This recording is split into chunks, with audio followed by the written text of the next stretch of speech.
Welcome back to my channel. అందరూ subscribe చేసుకున్నారా? Please subscribe చేసుకోండి, సపోర్ట్ చేయండి. ఇక్కడ నేనైతే క్రిస్పీ గోబీ 65 ఎలా చేయాలో చూపిస్తున్నాను. లాస్ట్ వరకు స్కిప్ చేయకుండా చూసేయండి. ఈవినింగ్ టైంలో పిల్లలకి స్నాక్స్గా కూడా ఎంతో టేస్టీగా చాలా బాగుంటుంది. ఒకసారి మీరు కూడా ట్రై చేయండి. ఇక్కడ గోబీని చిన్న చిన్న ముక్కలుగా చేసుకొని చిన్న చిన్న పీసెస్గా చేసుకోండి. ఇక్కడ ఒక బౌల్లో 2 గ్లాసెస్ 3 గ్లాసెస్ వాటర్ పోసుకొని ఆ గోబీ మొత్తాన్ని వాటర్లో డిప్ చేసేసుకోండి. ఈ పీసెస్ అన్నీ వాటర్లో వేసేయండి. ఒక 1/2 టేబుల్ స్పూను పసుపు వేయండి. ఈ పసుపు ఎందుకు వేస్తున్నామంటే ఈ పీసెస్లో కొన్ని జీవచరాలు, కొన్ని పురుగులు ఉంటాయి కదా, అవన్నీ బయటకు వచ్చేస్తాయి అన్నమాట.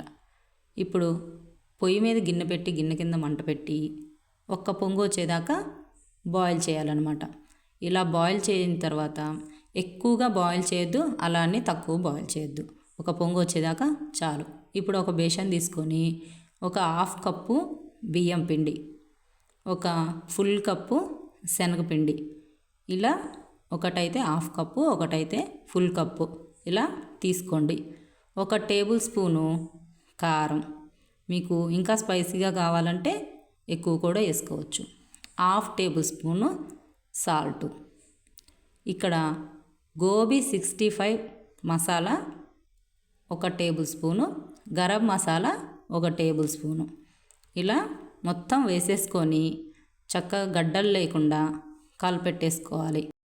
ఏ కూర చేసినా చేతులతో పని చెప్పాలి, కానీ ఈ గోబీ చేసేటప్పుడు మాత్రం కళ్ళకు మాత్రమే పని చెప్పాలి. ఎందుకంటే దాంట్లో చిన్న చిన్న పురుగులు కూడా ఉంటాయి కాబట్టి కళ్ళకు కొంచెం పని చెప్తే సరిపోతుంది.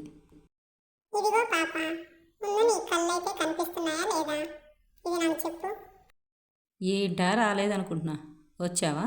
కనిపిస్తున్నాయిలే. ఇక్కడైతే గోబీ బాయిల్ చేసాం కదా, అవి వాటర్ వడకట్టేసుకొని ఇందులో వేసుకొని ఇది కూడా కలిపేసుకోవాలి. గట్టిగా కలిపితే కొంచెం ప్రెస్ చేసినట్టుగా వాటర్, గోబీలో ఉన్న వాటర్ అన్నీ బయటకు వచ్చేస్తాయి.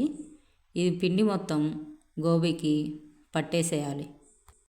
ముందే వాటర్ వేసి కలపొద్దు. ఈ బాయిల్ చేసిన గోబీలో వాటరే మనకి సరిపోతుంది.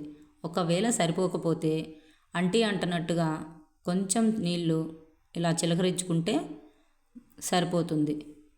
సో గోబీలో వాటరే మనకి ఈ పిండికి మొత్తం కరెక్ట్గా పర్ఫెక్ట్ ఉంటుంది.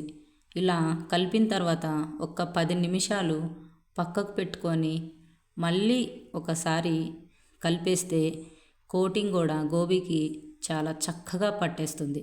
చూడండి, ఇలా చక్కగా రెడీ అవుతుంది.